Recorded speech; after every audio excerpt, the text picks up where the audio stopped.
인연이 들어오자마자 씨아비를 잡아먹었다. 당장 별채로 내쳐라. 상복도 채 벗지 못한 유녀인이 시어머니의 발치에 무릎이 꿇려졌습니다. 시집 온 지 겨우 석 달, 시아버지의 빈소가 아직 그대로인 종갓집 앞마당에서였지요. 유녀인은 한마디 변명도 하지 못했습니다. 다만 품속의 작은 종이 한 장을 더 깊이 숨겨 넣었을 뿐이었지요. 그런데 유녀인이 그 누명을 쓰고도 입을 다문 데에는 누구도 짐작하지 못한 까닭이 있었습니다.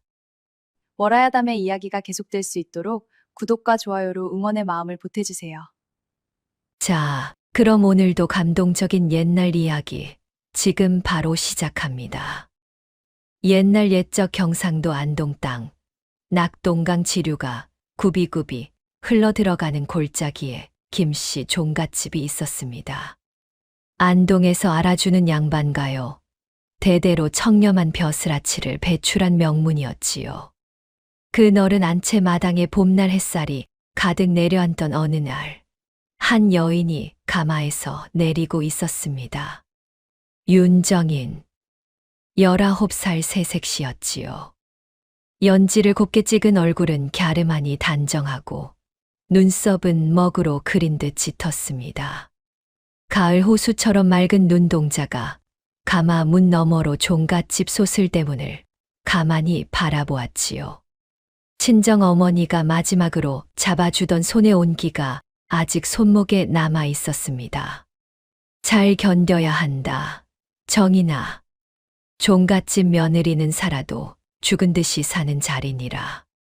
그것이 어머니의 마지막 말이었지요.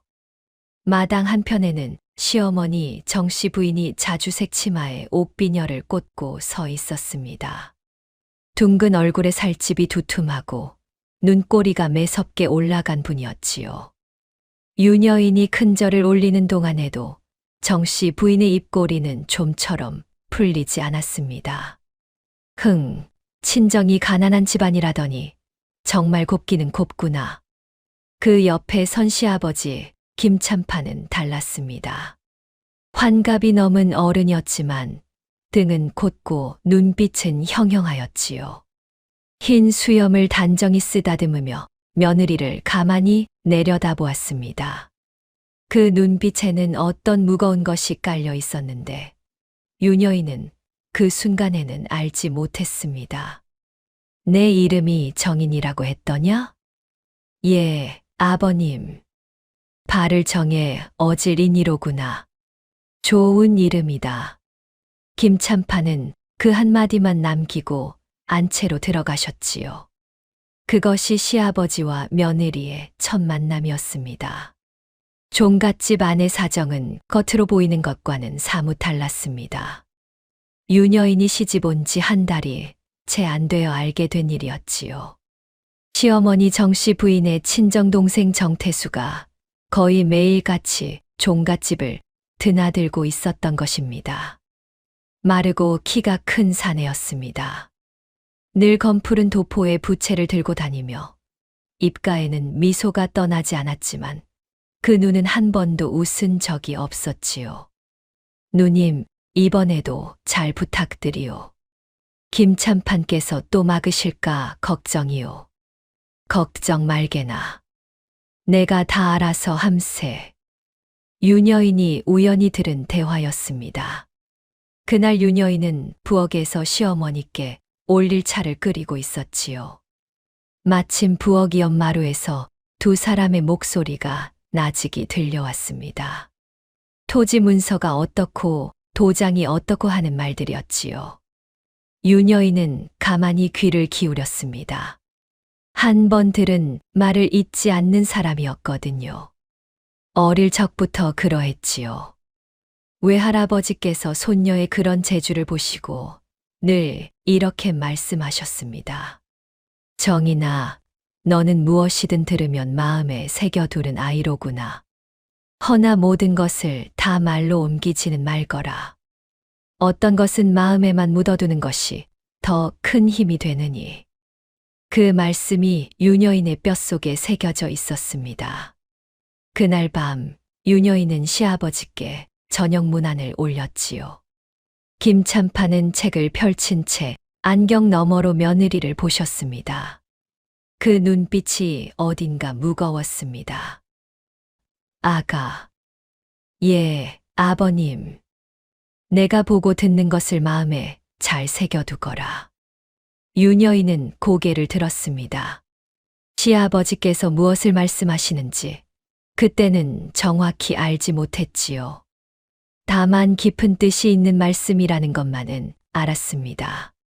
잠자코 보고 있거라. 진실은 서두르지 않아도 제 발로 찾아오느니라. 예, 아버님. 명심하겠습니다. 윤여인은 그 말씀을 깊이 새겼습니다. 그 한마디가 훗날 자신의 목숨을 지탱하는 줄이 될 줄은 그때는 알지 못했지요. 종갓집은 큰 집이었습니다. 안채 본채는 정씨 부인이 차지하고 시아버지 김참판은 사랑채에서 책을 보시며 지내셨지요. 그 옆 별채에는 시아버지의 누이뻘 되시는 노부인이 한 분 계셨고 행랑채에는 여러 종들이 살고 있었습니다. 윤여인은 새 며느리로서 매일 새벽에 일어나 시어머니 방에 문안을 드리고 시아버지께 차를 올리고 안채와 사랑채 살림을 하나하나 익혀나갔습니다. 살림이라는 것이 손에 익지 않아 곧간 열쇠를 받아들고도 어디서부터 손을 대야 할지 막막했지요. 그럴 때마다 정씨 부인은 며느리를 도와주는 척하며 일을 더 어렵게 만들었습니다. 아가, 그 곡식은 그쪽에 두는 게 아니라 저쪽이지. 시어미 손에 살림을 익히려면 시어미 말을 잘 들어야 하느니라. 예, 어머님. 그런데 친정에서는 이런 것도 안 가르쳤더냐. 양반집 가문이라더니. 윤여인은 고개를 숙였지요. 친정 어머니께서는 다 가르쳐 주셨습니다. 다만 종갓집의 법도가 친정의 그것과 달랐을 뿐이었지요. 그러나 그 사실을 입 밖에 내지 않았습니다. 시어머니의 트집은 며느리의 잘못을 가르치려는 것이 아니라 며느리를 작아지게 만들려는 것임을 윤여인은 이미 알고 있었거든요. 종갓집 안에는 묘한 기운이 흘렀습니다. 시아버지 김참판이 사랑채에 계실 때면 정씨 부인의 목소리가 한층 낮아졌고 시아버지가 출타하시는 날이면 정태수가 어김없이 찾아와 안채에 한참을 머물다 가곤 했지요. 윤여인은 그 모든 것을 마음에 새겨두었습니다. 누구에게도 말하지 않고 누구의 의심도 사지 않으면서요. 부엌에는 어린 종 하나가 있었습니다. 이름은 3월. 14살 난 계집아이였지요. 얼굴에 죽은 깨가 가득하고 키는 작으나 눈빛이 또랑또랑한 아이였습니다. 마님, 차 식습니다요. 어서 드시지요. 고맙구나, 3월아. 예, 마님, 종한테 고맙다 말씀하시는 분은 처음 봅니다요. 3월은 깜짝 놀라 입을 가렸지요. 윤여인은 빙긋이 웃었습니다. 내가 종이라 한들 사람이 아니더냐. 내가 받은 것에 대해 고맙다 하는 것이 무에 이상한 일이겠느냐. 그날부터 3월은 윤여인을 어머니처럼 따랐습니다. 그러던 어느 날 밤이었습니다. 윤여인이 시집 온 지 석 달이 다 되어가던 초여름에 어느 밤이었지요. 사랑채에 계신 시아버지께서 며느리를 부르신다는 전갈이 왔습니다. 이미 자정이 가까운 시각이었지요. 윤여인은 의아하게 여겼으나 옷을 단정히 여미고 사랑채로 향했습니다. 사랑채 방 안에는 호롱불 하나만 가물거리고 있었습니다. 김참판은 책상 앞에 앉아 계셨는데 평소와 달리 안색이 창백하셨습니다. 흰 수염이 가늘게 떨리고 있었지요. 아버님 부르셨는지요. 문을 닫고 가까이 오너라. 윤여인은 무릎걸음으로 다가갔습니다. 시아버지의 손이 가늘게 떨리고 있는 것이 보였지요. 아가, 너에게 부탁할 것이 있다. 예, 아버님. 말씀하소서. 김참판은 책상 아래 깊숙한 곳에서 작은 종이 한 장을 꺼냈습니다. 단단히 접어봉인이 찍힌 종이었지요. 이것을 가져가거라. 누구에게도 보이지 말고 절대 펼치지도 말고 내 품 깊이 숨겨두어라. 유녀인은 종이를 받아들었습니다. 묵직한 무게가 손바닥에 느껴졌지요. 아버님, 이것이 무엇입니까? 내가 평생을 두고 적어둔 것이니라.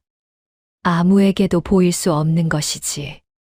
김참판은 잠시 숨을 골랐습니다. 그러더니 며느리의 눈을 가만히 들여다보셨지요. 그 눈빛이 어찌나 깊고 무거운지 유녀인은 가슴이 서늘해졌습니다.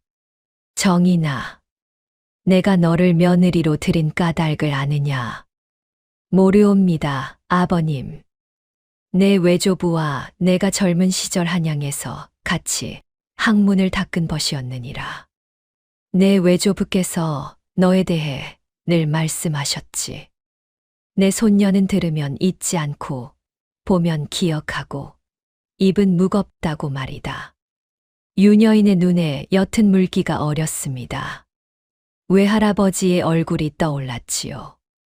내가 너를 이 집에 들인 것은 며느리로서이기도 하지만 한 사람의 증인으로서이기도 하다.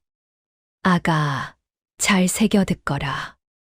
내가 만일 갑자기 죽게 되거든 이 종이를 절대 잃지 말고 품에 간직하거라. 그리고 한양에 계신 박치원 어른께 인편으로 소식을 보내거라. 안동 김참판 댁의 향로가 식었습니다. 라고만 적어 보내거라. 그분이 너를 찾아오실 것이다. 아버님, 어찌 그런 말씀을. 잠자코 보고만 있거라. 진실은 서두르지 않는다. 허나 잊지는 않는다. 김참판은 며느리의 손등을 한번 가볍게 두드리셨습니다. 그것이 처음이자 마지막에 다정한 손길이었지요. 그날 밤 유녀인은 잠을 이루지 못했습니다.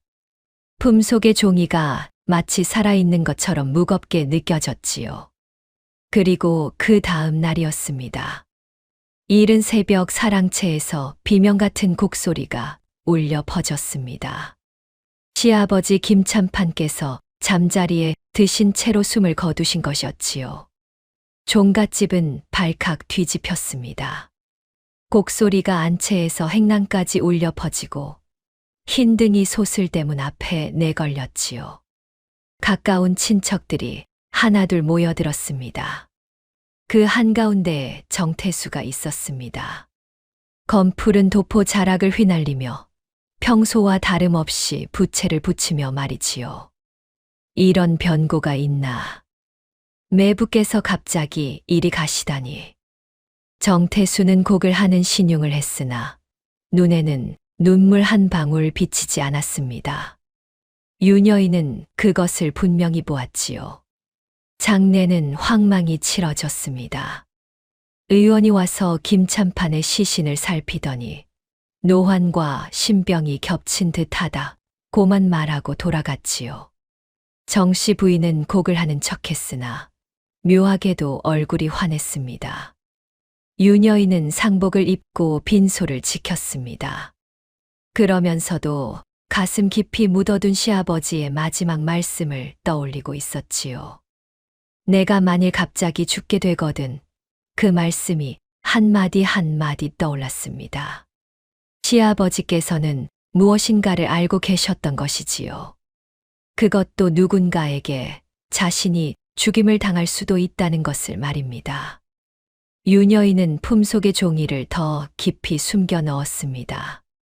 장례를 치른 지 사흘째 되는 날 밤이었습니다. 유녀인이 빈소에서 향을 피우고 있는데 안채에서 정씨 부인이 동생 정태수를 부르는 소리가 들렸지요. 유녀인은 빈소를 지키는 신용을 하며 가만히 귀를 기울였습니다. 아우, 그 종이는 어찌 되었느냐? 안 보이는구려, 누님. 사랑채를 샅샅이 뒤졌으나 그 종이는 없었소. 그럴 리가 없네. 그 영감이 어딘가에 분명히 두었을 텐데. 혹시 누구에게 맡기지는 않았겠지요? 이 집에 그자가 믿을 사람이 누가 있다고 잠깐. 긴 침묵이 흘렀습니다. 유녀인은 숨도 쉬지 못한 채 향로 앞에 엎드렸지요. 그 새 며느리. 설마요, 누님. 시집 온 지 석 달밖에 안 된 계집인데요. 아니다. 영감이 그 계집을 마지막 며칠 동안 자주 사랑채로 불렀어. 무언가 있을 수도 있어. 유녀인은 등에 식은땀이 흘렀습니다. 종이를 어디 두어야 할지, 어떻게 지켜야 할지 가슴이 쿵쾅거렸지요. 그날 새벽 유녀인은 빈소에서 잠시 자리를 비운 척하며 부엌으로 들어갔습니다. 부엌 한 구석에는 어린 사월이 자고 있었지요. 유녀인은 사월을 깨우지 않고 붓두막 위 묵은 항아리 하나를 살짝 들어 올렸습니다. 그 안에는 묵은 소금이 가득 들어 있었지요. 그 깊숙한 곳에 종이를 비단천에 싸서 꽂아 넣고는 다시 항아리를 덮었습니다. 누구도 들여다보지 않을 자리였지요. 유녀인은 그 길로 빈소로 돌아왔습니다. 그리고 다음 날 새벽 정씨 부인은 며느리를 안방으로 불러들였지요. 아가, 시아비가 너에게 무언가 주신 것이 있느냐? 정씨 부인의 목소리는 차분했으나 눈빛은 칼날 같았습니다. 그 옆에 정태수가 부채를 붙이며 앉아 있었지요. 유녀인은 고개를 들었습니다. 거짓말을 잘 못하는 사람이었지요. 그러나 거짓말은 하지 않으면서도 진실을 다 보이지 않는 법은 알고 있었습니다. 아버님께서 며칠 전 차를 청하셨을 때 책 한 권을 보여주시며 옛 시구를 가르쳐 주셨습니다. 그것 외에는 받은 것이 없사옵니다, 어머님. 책이라 어떤 책이더냐? 두보의 시집이었사옵니다. 정태수가 누이를 슬쩍 보았지요. 둘 사이에 짧은 눈빛이 오갔습니다. 정씨 부인은 입꼬리를 한 번 비틀더니 손을 내저었습니다. 되었다. 물러가거라. 유녀인은 저를 올리고 물러나왔습니다. 안방을 나서는 순간 등이 서늘해졌지요. 등 뒤에서 정태수의 목소리가 나직이 들려왔습니다. 누님, 저 계집 눈빛이 영 마음에 들지 않소. 유녀인은 발걸음을 빨리 하지 않았습니다. 발걸음이 빨라지면 의심을 사게 되니까요. 다만 가슴은 무섭게 뛰고 있었지요. 그날 저녁이었습니다. 정씨 부인이 다시 며느리를 마당으로 불러냈습니다. 종갓집 친척들과 동네 어른들이 모두 모인 자리였지요. 빈소가 아직 그대로인데 시어머니의 얼굴에는 노기가 가득했습니다. 인연이 들어오자마자 시아비를 잡아먹었다. 당장 별채로 내쳐라. 날카로운 호통이 마당을 갈랐습니다. 유녀인은 마당 한가운데에 무릎이 꿇려졌지요. 모인 사람들은 수군거리기 시작했습니다. 세상에 시집 온 지 석 달 만에 시아비가 돌아가셨다더니 점쟁이도 그 계집의 사주가 흉하다고 했다지 뭐야. 저 어린 며느리가 무슨 잘못이 있겠어. 아니야, 며느리 드리는 사주를 잘못 본 게 분명해. 유녀인은 한마디도 하지 않았습니다. 다만 시어머니의 발치에 무릎을 꿇은 채 가만히 고개를 숙였지요. 품속의 종이가 더 깊이 살갗에 닿았습니다. 이 흉한 년을 안방에 두었다가는 우리 가문 전체가 망할 것이다. 별채 구석방으로 보내고 다시는 안채에 발도 들이지 못하게 하라. 정씨 부인의 목소리에는 묘한 흥분이 깃들어 있었습니다. 마치 오래전부터 기다려온 순간을 맞이한 듯 했지요. 유녀인은 그날 밤 별채 구석의 작은 방으로 옮겨졌습니다. 비단 옷가지 한 벌, 무명 저고리 두 벌, 그리고 어머니께서 주신 은가락지 하나가 가진 것의 전부였지요. 다음 날 새벽 유녀인은 부엌으로 슬며시 들어가 묵은 소금 항아리에서 비단 천에 싼 종이를 다시 꺼냈습니다. 그리고 별채 자기 방, 낡은 장롱 밑판을 들어 올린 안쪽 깊숙한 곳에 종이를 다시 숨겨 넣었지요. 별채로 옮겨진 첫날 밤, 유녀인은 호롱불 아래 앉아 있었습니다. 손에는 향로 하나가 들려 있었지요. 시아버지께서 사랑채에서 늘 쓰시던 작은 청동 향로였습니다. 시아버지의 마지막 향이 피어오르던 그 향로를 유녀인이 빈소에서 몰래 가져왔던 것이지요. 아버님, 정인이는 잠자코 보고 있겠습니다. 진실이 제 발로 찾아올 때까지요. 유녀인은 향로를 가만히 쓰다듬었습니다. 호롱불이 가만히 흔들렸지요.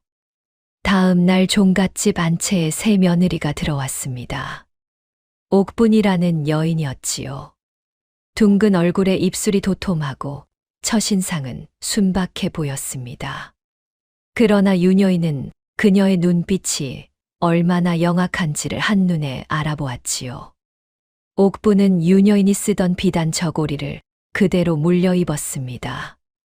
유녀인의 옥비녀를 머리에 꽂고 유녀인이 쓰던 분합과 거울까지 모두 차지했지요. 유녀인이 별채에서 그 모습을 지켜볼 때면 옥분은 마당을 지나가며 일부러 유녀인 쪽을 향해 입꼬리를 올려 보이곤 했습니다. 정씨 부인은 흡족한 얼굴이었지요. 아가, 너야말로 진짜 우리 가문의 며느리니라. 그 흉한 것은 별채에 처박혀 죽을 때까지 그 자리에서 못 나올 게다. 옥부는 시어머니의 손을 잡고 눈물을 글썽이는 신용을 했습니다. 어머님, 옥분이는 죽을 때까지 어머님께 효도하겠사옵니다. 별채의 유녀인은 그날부터 죽은 사람 같은 생활을 시작했습니다. 매일 새벽 시아버지 묘소에 올라가 향을 피우는 것이 하루의 시작이었지요. 아무도 별채의 발기를 하지 않았습니다. 다만 어린 사월이 매일같이 몰래 별채로 와서 안채의 소식을 전해주었지요.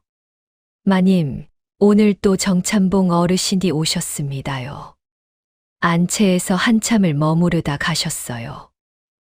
그래. 무슨 이야기들을 하시더냐?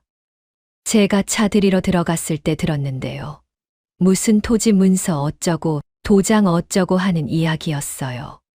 정참봉 어르신께서 이제 김참판도 없으니 안심하고 일을 진행하자고 하셨고요. 유녀인은 가만히 고개를 끄덕였습니다. 마음에 새겨두었지요. 3월은 종갓집 부엌댁이었지만 별채를 드나드는 데에 누구도 의심을 두지 않았습니다. 어차피 죽은 사람 취급받는 별채의 유녀인에게 누가 무엇을 신경 쓰겠습니까? 3월은 안채와 사랑채를 자유롭게 드나들며 보고 들은 것을 모두 유녀인에게 전했지요. 마님, 정참봉 어르신께서 누구누구의 도장을 갖고 계신지 아시겠어요? 누구 것이 있느냐? 이방 어르신의 도장도 있고요. 호장 어르신의 도장도 있다고 그러시던데요. 그리고 또 한양의 어떤 양반 어르신 이름도 나왔어요. 이름이 윤대감이라고 그러시던가요. 윤대감. 유녀인은 그 이름을 마음 깊이 새겨두었습니다. 세월은 흘렀습니다. 한 달이 가고 한 계절이 갔지요. 별채의 유녀인은 종갓집의 그늘진 한 모퉁이에서 마치 그림자처럼 살았습니다.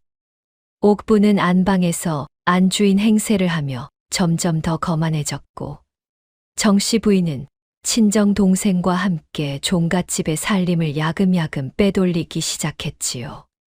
그 사이 유녀인은 3월이 가져오는 정보들을 하나하나 마음에 새기며 별채, 자기 방 한쪽에 작은 글자들을 새겨두었습니다.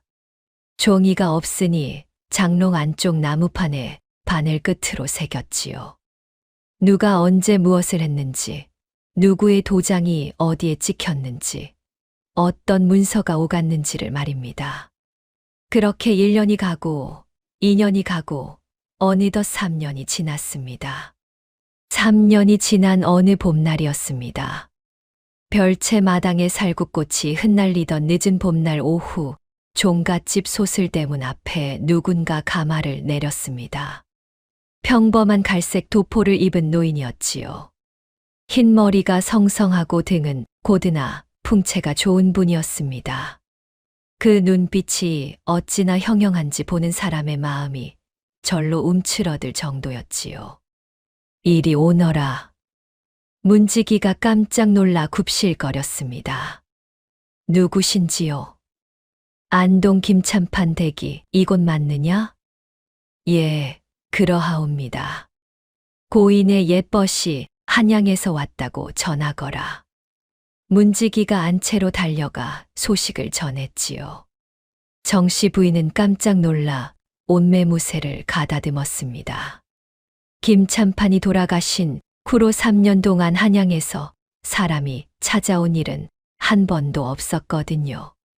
한양에서 오신 손님이라 이 어른은 어떤 분이실꼬?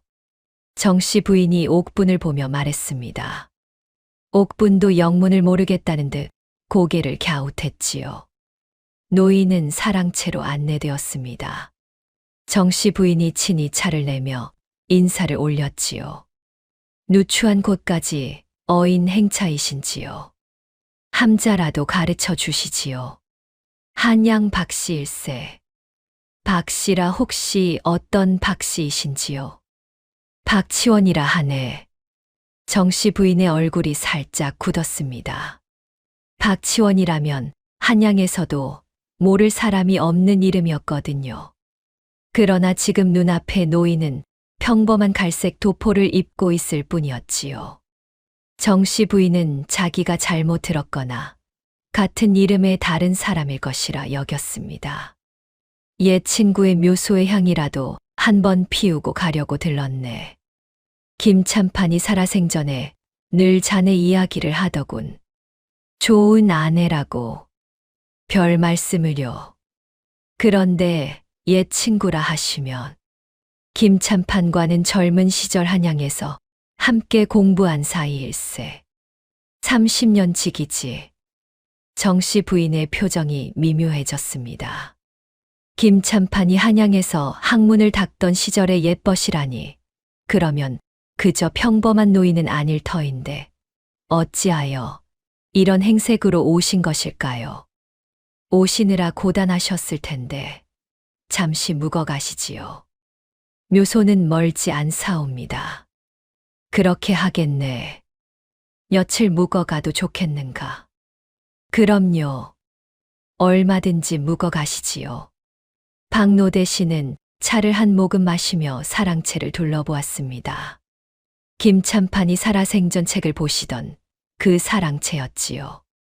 박노대 씨의 눈빛이 잠시 흔들렸습니다. 그런데 김참판 댁의 며느리가 둘이라 들었는데 정씨 부인의 얼굴이 일순 굳었습니다. 아, 그런 말씀까지 들으셨군요.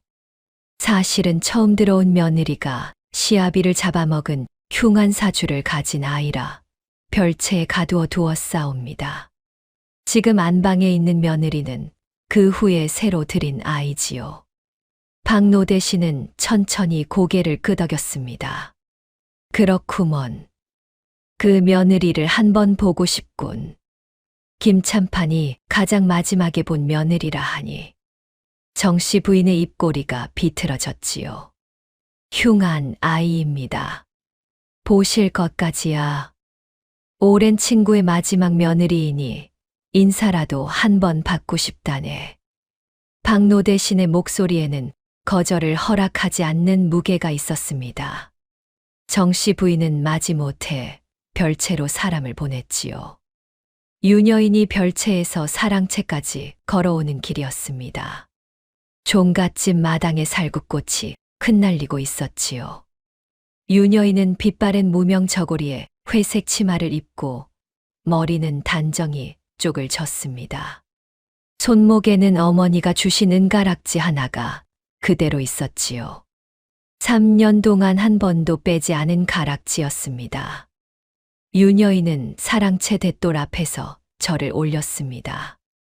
문안 인사 올리옵니다. 사랑채 안에서 노인의 목소리가 들려왔지요. 들어오너라. 유녀인은 방 안으로 들어가 다시 큰 절을 올렸습니다. 박노대 씨는 가만히 며느리를 내려다보았지요. 그 눈빛에는 오랜 회한이 깃들어 있었습니다. 내가 김참판의 마지막 며느리더냐? 예, 그러하옵니다. 고개를 들거라. 유녀인은 고개를 들었습니다. 박노대 씨의 눈빛과 유녀인의 눈빛이 마주쳤지요. 그 순간 박노대 씨의 표정에 어떤 떨림이 스쳤습니다. 김참판이 살아생전에 보냈던 마지막 편지의 한 구절이 떠올랐기 때문이었지요. 내가 며느리로 들인 아이가 있네. 들으면 잊지 않고 보면 기억하고 입은 무거운 아이일세. 자네에게 부탁할 일이 생기거든 그 아이를 통해서 할 것이네. 박노대 씨는 잠시 침묵하더니 차분히 입을 열었습니다. 내 시아버지께서 자네에 대해 좋은 말씀을 많이 하셨더구나. 유녀인의 가슴이 쿵 내려앉았습니다. 시아버지의 예법 박치원 유녀인은 자신의 무릎 위에 단정히 모은 두 손을 가만히 내려다보았습니다. 시아버지께서 돌아가시기 전날 밤 일러주신 그 이름이었지요. 한양에 계신 박치원 어른께. 유녀인은 천천히 고개를 들었습니다. 아버님께서 향로가 식었다는 소식을 어르신께 전하라 일러두신 적이 있었사옵니다. 허나 소인이 미혹하여 그 소식을 전하지 못했사옵니다. 방 안의 공기가 일순 멈췄습니다. 박노대 신의 두 눈이 천천히 커졌지요. 향로가 식었다는 말은 30년 전 김참판과 박노대 신 두 젊은이가 한양에서 함께 공부할 때 정해둔 암호였습니다. 내가 위험에 처했으니 즉시 와달라는 뜻이었지요. 그 암호를 아는 사람은 이 세상에 김참판과 박노대 신 단 두 사람뿐이었습니다. 박노대 씨는 깊은 숨을 들이쉬더니 정씨 부인 쪽을 흘끗 보았습니다. 정씨 부인은 두 사람이 무슨 말을 하는지 알아듣지 못했지요. 그저 며느리가 시아버지의 옛벗 앞에서 무엇인가 변명을 하는 줄로만 알았습니다. 내 시아비께서 너에게 무엇을 맡기시지는 않았더냐? 박노대 신의 목소리는 평온했으나 그 안에는 천근의 무게가 실려 있었습니다. 유녀인은 고개를 숙였습니다. 그것에 관해서는 다른 자리에서 말씀드리고 싶사옵니다. 어르신. 박노대 씨는 깊이 고개를 끄덕였습니다. 그리고 곧 자세를 가다듬으며 정씨 부인 쪽으로 몸을 돌렸지요. 좋은 며느리로구나. 자네 가문은 복이 많네. 예. 아, 예. 그렇사옵니까. 이 아이가 흉한 사주만 아니었더라면 좋은 며느리감이긴 했지요. 박노대 씨는 그 말에 가타부타 답하지 않고 유녀인을 물러가게 했습니다. 별채로 돌아오는 길에 유녀인은 가슴이 떨려 걸음을 제대로 옮기지 못했지요. 3년 동안 가슴 깊이 묻어둔 시아버지의 마지막 부탁이 마침내 제 길을 찾아 움직이기 시작한 순간이었습니다. 박노대 씨는 종갓집에 사흘을 묵었습니다. 낮에는 정씨 부인과 더불어 차를 마시고 시아버지의 묘소의 향을 피웠지요. 그리고 밤이 되면 사랑채에서 홀로 책을 읽는 척했습니다.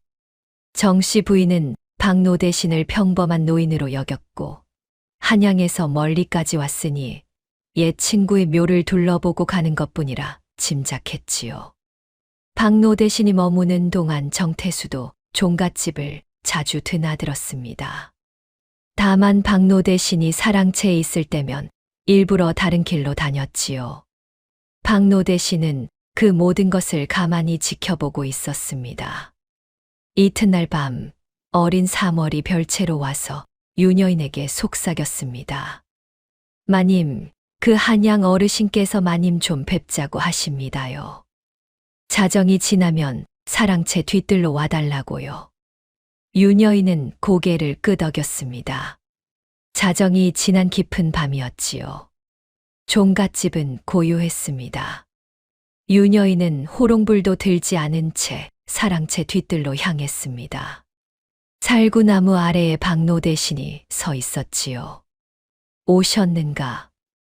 예, 어르신. 아무도 보지 않는 곳이니 편히 말하거라.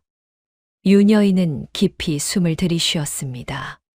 3년 동안 가슴에 묻어둔 말들이 한꺼번에 쏟아질 듯 했지요. 아버님께서 돌아가시기 전날 밤 소인에게 종이 한 장을 맡기셨사옵니다. 박노 대신의 눈빛이 번뜩였습니다. 종이라. 단단히 봉인된 종이었는데 절대 펼치지 말고 누구에게도 보이지 말라 하셨사옵니다. 그리고 아버님께 무슨 일이 생기면 어르신께 향로가 식었다고 소식을 전하라 하셨지요. 허나 소인이 별채로 쫓겨난 뒤로는 그 종이를 지키는 데에만 마음을 쏟고 소식을 전할 길조차 막혔사옵니다. 그 종이는 지금 어디 있느냐? 별채 소인의 방 장롱 밑판 아래에 숨겨두었사옵니다. 박노 대신은 잠시 눈을 감았습니다. 그리고 깊은 숨을 내쉬었지요. 내 시아비가 옳았구나. 너에게 그것을 맡긴 것이.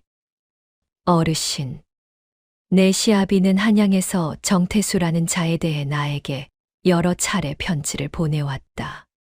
정태수가 누이인 정씨 부인을 등에 업고 안동 일대의 토지 문서와 도장을 조작해 큰 부정을 벌이고 있다는 것이었지.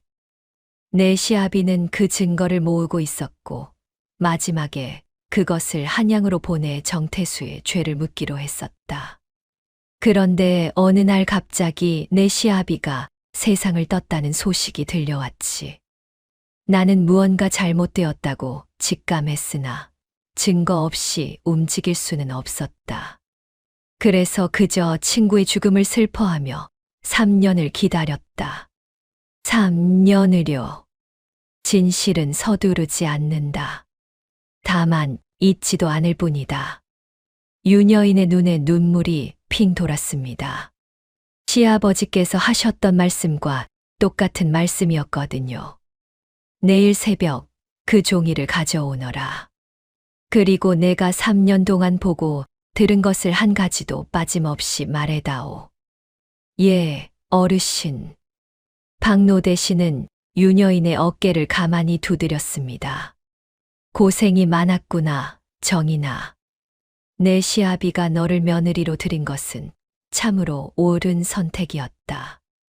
유녀인은 고개를 숙였습니다. 살구꽃이 하나가 유녀인의 어깨 위로 살며시 내려앉았지요. 다음 날 새벽 종갓집은 아직 깊이 잠들어 있었습니다. 유녀인은 별채 자기 방으로 들어가 장롱을 조심스레 옮겼지요. 장롱 아래 밑판을 들어 올리고 3년 동안 그 자리에 묻혀있던 비단천에 싼 종이를 꺼냈습니다. 그리고 장롱 안쪽에 바늘로 새겨둔 작은 글씨들을 한 번 더 살펴보았지요. 누가 언제 무엇을 했는지, 누구의 도장이 어디에 찍혔는지, 어떤 문서가 오갔는지를 모두 적어둔 것이었습니다.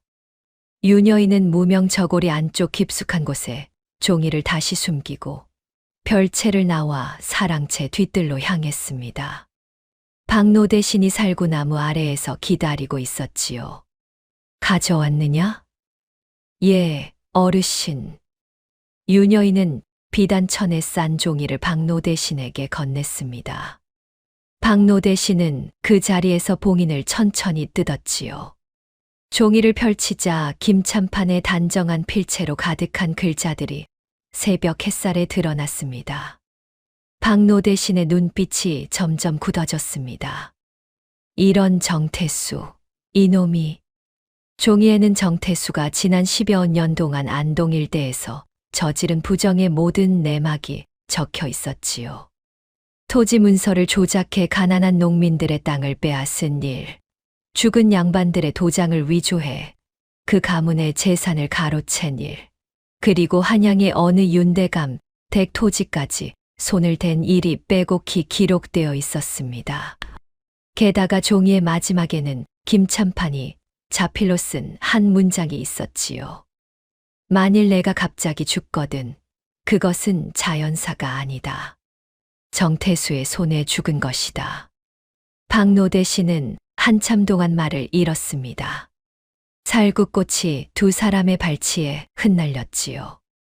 정이나, 예, 어르신. 내가 3년 동안 보고 들은 것이 또 있다 했지. 별채 장롱 안쪽에 바늘로 새겨두었사옵니다. 종이가 없어 그렇게 할 수밖에 없었지요. 정태수가 누구의 도장을 갖고 있는지, 어느 마을 토지를 얼마에 빼돌렸는지, 그리고 한양의 윤대감 댁일에 대해서도 들은 바를 모두 새겨두었사옵니다. 박노 대신은 깊이 고개를 끄덕였습니다. 좋다. 내가 오늘 안으로 그것까지 모두 옮겨 적어 한양으로 보내겠다. 그리고 보름 안에 한양에서 사람들이 내려올 것이다. 너는 그때까지 평소처럼 별채에 머무르거라. 정태수나 정씨 부인이 너를 의심하지 않도록 말이다. 예, 어르신. 한 가지 더 명심하거라. 일이 마무리될 때까지 절대 슬픔도 기쁨도 얼굴에 드러내지 말거라. 진실은 서두르지 않는다. 유녀인은 고개를 깊이 숙였습니다. 박노 대신은 그날 종갓집을 떠나기 전 정씨 부인에게 작별 인사를 했지요. 오랜 친구의 묘소의 향을 피우고 가니 마음이 한결 편하군. 좋은 며느리들을 두었어. 자네는. 감사하옵니다, 어르신. 살펴가시지요. 박노 대신이 소슬대문을 나서는 그 순간 유녀인은 별채 마루에 서서 가만히 그 뒷모습을 바라보았습니다. 박노 대신은 한 번 뒤돌아보지 않았으나 유녀인은 알고 있었지요. 진실이 이제 제 발로 움직이기 시작했으므요. 그러나 정씨 부인은 바보가 아니었습니다. 박노 대신이 떠난 지 사흘이 지나자 정씨 부인은 무엇인가 이상하다는 것을 느끼기 시작했지요. 박노 대신이 사흘이나 종갓집에 머무는 동안 별채의 며느리를 한 번 더 따로 만나보고 싶다고 했던 것이 자꾸 마음에 걸렸습니다. 정씨 부인은 옥분을 불러 별채로 보냈지요. 별채 그년이 요즘 무얼 하고 지내는지 살펴보고 오너라. 옥분은 비단 치마 자락을 휘날리며 별채로 향했습니다. 유녀인의 방문을 거칠게 열어젖혔지요. 형님, 잘 지내시오? 유녀인은 마루에 앉아 묵묵히 바느질을 하고 있었습니다. 옥분이 들어와도 고개를 들지 않았지요. 형님, 그 한양 어르신과 무슨 이야기를 그리 길게 나누셨소? 어머님께서 궁금해하시오. 어르신께서 시아버님의 옛벗이라 하시기에 시아버님 살아생전 이야기를 들었습니다. 그것뿐이요? 예. 옥분은 유녀인을 한참 노려보더니 별채 방 안을 휘둘러 보았습니다. 별것 없는 누추한 방이었지요. 옷가지 몇 벌과 호롱불, 그리고 시아버지의 청동향로 하나가 전부였습니다. 형님 살림이 영 궁색하시구려. 안방의 풍요로움이 그립지 않으시오? 유녀인은 답하지 않았습니다. 옥분은 코웃음을 치며 나갔지요. 그러나 그날 밤부터 종갓집의 분위기가 미묘하게 달라졌습니다. 정씨 부인은 정태수를 급히 불러들였지요. 아우, 아무래도 그 한양 어르신이 마음에 걸리네. 그가 누구더라? 누님, 박치원이라 하지 않았소. 박치원. 정씨 부인은 머리를 굴렸습니다. 그리고 갑자기 얼굴이 새파랗게 질렸지요. 아우, 자네 한양의 박치원 어른이 누구인지 모르는가? 누구요? 성균관 대사성을 거쳐 지금 사헌부 대사헌에 오르신 분이 박치원 어른이라네. 정태수의 얼굴도 새하얗게 굳었습니다. 부채를 들고 있던 손이 가늘게 떨렸지요. 누님, 그러면 그가 김참판의 옛벗이었던 게야. 김참판이 죽기 전에 분명히 그에게 무언가를 보냈을 게야. 그것이 무엇이든 그가 알고 있을 거란 말일세. 정태수의 눈에 살기가 어렸습니다. 누님, 별채 그 계집이 분명히 무언가를 갖고 있을 것이요. 박치원이 굳이 그 계집을 따로 만난 것이 우연일 리가 없소. 아우, 어찌해야 하는가. 그 계집을 그냥 둘 수는 없소. 정씨 부인은 잠시 망설였지요. 그러나 정태수의 결심은 단호했습니다. 오늘 밤 안으로 처리하겠소, 누님. 별채 그 계집이 우물에 빠져 죽었다고 하면 그만이요. 마침 흉한 사주의 며느리이니 누구도 의심하지 않을 것이요. 그게 좋겠는가. 그것 말고는 길이 없소. 그날 밤 종갓집에는 또 한 차례 비밀스러운 움직임이 있었습니다. 정태수가 사람을 시켜 별채 쪽을 살피게 한 것이었지요. 별채는 종갓집에서 가장 외진 곳에 있었고 그 옆에는 깊은 우물이 하나 있었습니다. 한 번 빠지면 결코 살아나올 수 없는 우물이었지요. 그러나 어린 사월의 눈을 피할 수는 없었습니다. 사월은 부엌댁이었지만 종갓집 구석구석을 누구보다 잘 아는 아이였거든요. 그날 저녁 안채에서 정태수와 정씨 부인이 나누는 이야기를 차를 들이러 갔다가 우연히 들었던 것입니다. 사월은 헐레벌떡 별채로 달려갔지요. 마님. 유녀인은 호롱불 아래에서 바느질을 하고 있었습니다. 왜 그리 다급하느냐, 사월아. 마님, 큰일 났습니다요. 안채에서 정참봉 어르신이 마님을 오늘 밤 우물에 빠뜨려 죽이겠다고 하셨어요. 유녀인의 손이 잠시 멈췄습니다. 그러나 곧 다시 차분히 바느질을 이어갔지요. 사월아. 예, 마님. 두려워하지 말거라. 진실은 서두르지 않으나 잊지도 않는 법이니라. 마님, 지금 도망가셔야 합니다요. 아니다, 사월아. 도망간다면 모든 것이 헛수고가 된다. 유녀인은 가만히 고개를 들었습니다. 그 눈빛이 어찌나 차분한지 사월은 입을 다물고 말았지요. 사월아. 너는 오늘 밤 별채에 머무르거라. 그리고 누가 들어오거든 큰 소리로 외쳐다오. 한양에서 박노 대신 어른이 오셨다고 말이다. 그것이 그렇게만 하거라. 무슨 일이 있어도 그렇게만 외쳐다오. 유녀인은 청동향로를 가만히 쓰다듬었습니다. 시아버지의 마지막 향이 피어오르던 그 향로였지요. 그날 밤은 유난히 어두웠습니다. 달도 별도 보이지 않는 칠흑같이 어두운 밤이었지요. 자정이 지난 깊은 시각, 별채 마당으로 검은 그림자 셋이 소리 없이 들어왔습니다. 정태수가 부린 패거리들이었지요. 별채 방문 앞에 그림자들이 모여 섰습니다. 그중 우두머리가 손을 들어 신호를 보냈지요. 그 순간이었습니다. 한양에서 박노 대신 어른이 오셨다. 별채 방 안에서 어린 계집아이의 새된 외침이 울려 퍼졌습니다. 그리고 곧이어 종갓집 안채 쪽에서도 사랑채 쪽에서도 행랑채 쪽에서도 등불이 일제히 켜졌지요. 검은 그림자들이 깜짝 놀라 뒤를 돌아본 순간 종갓집 소슬 대문이 활짝 열리며 횃불을 든 한때의 사람들이 마당으로 쏟아져 들어왔습니다. 한양에서 내려온 일금부 도사 일행이었지요. 그리고 그 앞에 박노 대신이 자줏빛 관복을 입고 서 있었습니다. 평범한 갈색 도포를 벗어던지고 본래의 모습으로 말이지요. 정태수, 너를 잡으러 왔다. 별채 마당에 모인 검은 그림자들이 그 자리에 얼어붙었습니다. 박노 대신의 뒤로는 일금부 도사들과 안동관아의 포졸들이 횃불을 들고 빼곡히 들어차 있었지요. 정태수는 사랑채에 있다가 뛰쳐나오던 참이었습니다. 검푸른 도포 자락을 휘날리며 도망치려는 그 앞을 일금부 도사들이 막아섰지요.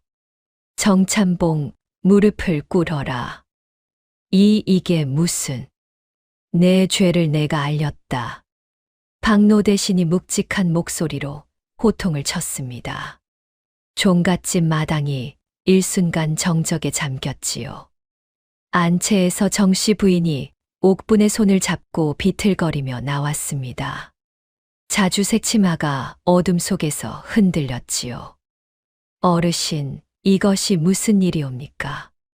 저희가 무엇을 잘못했단 말씀이옵니까? 잘못이라.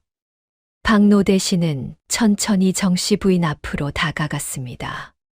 자네 동생 정태수가 지난 10여 년 동안 안동 일대에서 저지른 부정의 죄목을 하나하나 읊어줄까. 토지 문서 위조가 72건, 죽은 양반들의 도장 도용이 36건, 그리고 가난한 농민들의 땅을 빼앗아 헐값에 사들인 일이 100여 건이 넘는다. 그뿐만이 아니지. 한양의 윤대감 댁별장 토지까지 손을 댄 죄가 있고 거기에 더해 박노 대신은 잠시 말을 멈추었습니다. 그리고 정씨 부인의 눈을 똑바로 들여다보았지요. 3년 전 자네 남편 김참판을 도구로 죽인 죄가 있네. 정씨 부인의 얼굴이 백지장처럼 하얘졌습니다. 옥분이 깜짝 놀라 정씨 부인의 손을 놓아버렸지요. 어찌 그런 망극한 말씀을. 김참판이 죽기 전날 밤 자네 남편이 자필로 적어 며느리에게 맡긴 글이 있네. 그 글에 자네 동생 정태수의 죄목이 빼곡히 적혀 있지. 그리고 마지막 한 줄에는 이렇게 적혀 있어. 만일 내가 갑자기 죽거든 그것은 자연사가 아니다. 정태수의 손에 죽은 것이다라고 말일세. 정태수가 무릎을 꿇은 채 발악했습니다. 거짓이요. 그것은 거짓이요. 김참판은 노환과 신병으로 돌아가신 것이요. 박노 대신은 손을 들어 의금부 도사 한 명을 가까이 불렀습니다. 도사가 품에서 2통의 문서를 꺼내어 박노 대신에게 건넸지요. 이것은 한양사헌부에서 정태수의 집을 수색하여 압수한 위조 도장과 위조 문서의 목록이다. 그리고 이것은 김참판 댁 며느리 윤정인이 지난 3년간 별채에서 보고 들은 정태수의 죄목을 모두 적은 증언서다. 너의 죄가 이 2 문서 안에 한 점의 어긋남도 없이 일치한다. 정태수의 얼굴이 새파랗게 질렸습니다. 부채를 든 손이 부들부들 떨렸지요. 별채의 그 계집이 그렇다. 내가 오늘 밤 우물에 빠뜨려 죽이려 했던 그 며느리가 3년 동안 너의 모든 죄를 마음에 새겨두고 있었느니라. 박노 대신은 별채 쪽을 향해 손짓했습니다. 정인아, 이리 나오너라. 유녀인이 별채에서 천천히 걸어 나왔습니다. 어린 사머리 그 옆을 따랐지요. 빛바랜 무명 저고리에 회색 치마, 단정히 쪽진 머리, 손목에 은가락지 하나. 3년 동안 그 모습 그대로였습니다. 종갓집 마당에 모인 사람들의 시선이 모두 유녀인에게 쏠렸습니다. 횃불 사이로 유녀인의 얼굴이 환히 드러났지요. 가을 호수처럼 깊고 맑은 눈동자가 정씨 부인을 가만히 바라보았습니다. 정씨 부인은 그 눈빛을 마주하자 자신도 모르게 한 걸음 뒷걸음질을 쳤지요. 3년 동안 별채에 가두어 두고 죽은 사람 취급하던 며느리의 그 눈빛이 어찌하여 이토록 무거웠는지 그제야 알게 되었던 것입니다. 어머님, 유녀인의 목소리는 조용했습니다. 소인은 시집 온 첫날 어머님께 큰절을 올리며 마음을 다해 섬기겠다 다짐했사옵니다.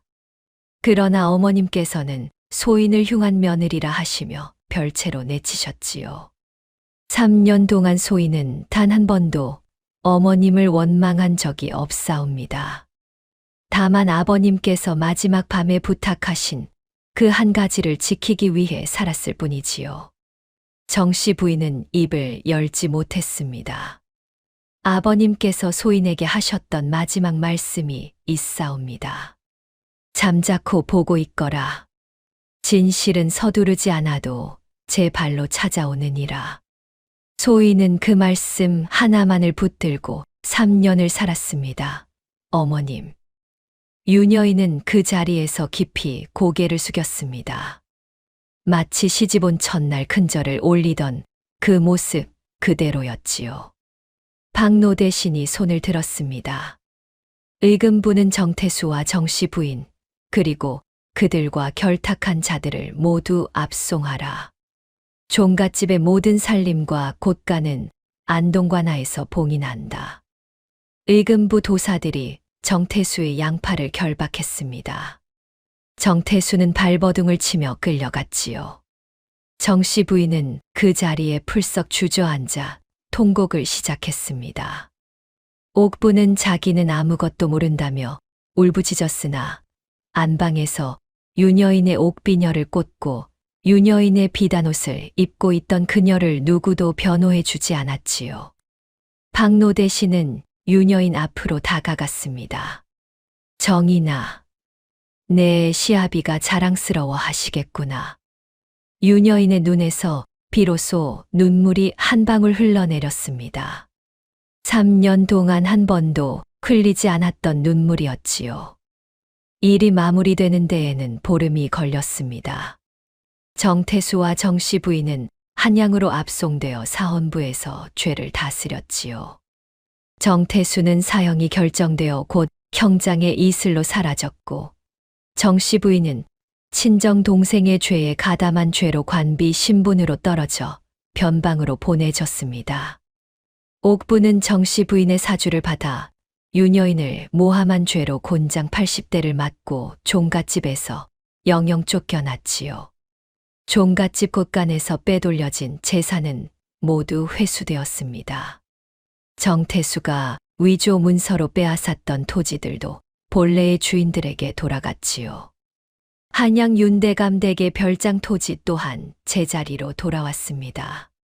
박노 대신은 종갓집의 모든 일이 마무리되자 한양으로 돌아가기 전 유녀인을 다시 사랑채로 불렀습니다. 정인아, 예, 어르신. 내 시아비의 종손 자리가 비어있다. 김참판께는 다른 자식이 없었으니 양자를 들여 종손으로 세워야 할 것이다. 친척들 중 인품이 단정한 아이를 골라 양자로 드리거라. 그리고 내가 종갓집의 안주인이 되어 그 아이를 키우거라. 어르신, 소인이 어찌 내 시아비의 뜻이다. 살아생전에 나에게 보낸 편지에 글이 적혀 있었느니라. 내 며느리 정인이가 종갓집을 지킬 것이다 라고 말이다. 유녀인은 깊이 고개를 숙였습니다. 한 가지 더. 이 청동향로는 내 시아비께서 평생 아끼시던 물건이지. 사랑채 가장 잘 보이는 자리에 두어라. 종갓집에 드나드는 모든 사람들이 그 향로를 보며 김참판의 고든 뜻을 기억하도록 말이다. 예, 어르신. 그리하겠사옵니다. 박노 대신은 그날 한양으로 돌아갔습니다. 어린 3월은 별채 부엌대기에서 안채의 큰 비복으로 신분이 올랐지요. 그리고 유녀인은 별채에서 안채로 자리를 옮겼습니다. 3년 전 옥분이 차지했던 그 안방이었지요. 옥분이 꽂고 있던 옥비녀는 다시 유녀인의 머리에 단정히 꽂혔습니다. 한 달이 흐른 어느 봄날 아침이었습니다. 종갓집 안채 마당에 봄 햇살이 가득 내려앉고 있었지요. 살구꽃이 지고 새 잎이 돋아나는 계절이었습니다. 유녀인은 안방 마님의 자리에 단정히 앉아 있었지요. 자주색 치마는 아니었습니다. 여전히 빛바랜 무명 저고리에 회색 치마, 머리에 옥비녀 하나, 손목에 어머니가 주신 은가락지 하나뿐이었지요. 3년 전 별채로 쫓겨나던 그날의 모습 그대로였습니다. 다만 한 가지가 달라졌지요. 유녀인의 두 무릎은 더 이상 누구의 발치에 꿀려져 있지 않았습니다. 사랑채에는 시아버지의 청동향로가 가장 잘 보이는 자리에 놓여 있었지요. 종갓집을 드나드는 모든 사람들이 그 향로를 보며 김참판의 고든 뜻을 기억하게 되었습니다. 마당 한쪽에는 어린 양자가 어린 사월과 함께 뛰어놀고 있었지요. 유녀인은 그 모습을 가만히 바라보며 옅게 미소를 지었습니다. 가을 호수처럼 깊고 맑은 눈동자가 봄 햇살에 잔잔히 빛났지요. 마당 너머 살구나무 가지에서 새 한 마리가 짧게 울고 날아갔습니다. 세상에는 들으면 잊지 않고 보면 기억하고 입은 무거운 사람이 있는 법입니다. 그런 사람은 누구보다 강한 사람이지요. 소리치지 않고 다투지 않고 변명하지 않으면서도 진실이 제 발로 찾아올 때까지 자신의 자리를 지킬 수 있는 사람이니까요. 유녀인이 3년의 세월을 묵묵히 견뎌낼 수 있었던 것은 시아버지께서 마지막에 남기신 한마디를 마음에 새겨두었기 때문이었습니다. 잠자코 보고 있거라. 진실은 서두르지 않아도 제 발로 찾아오느니라. 진실은 늦더라도 반드시 옵니다. 그리고 고든 마음으로 그것을 기다린 사람에게는 잃었던 자리뿐만 아니라 잃지 않았던 마음의 깊이까지도 함께 돌아오는 법이지요. 다음 영상을 빠르게 만나보시려면 좋아요와 구독을 눌러주세요. 지금 화면에 나오는 월화야담의 더 재미있는 영상들도 함께 해주세요. 그럼 모두 행복한 하루 보내세요. 감사합니다.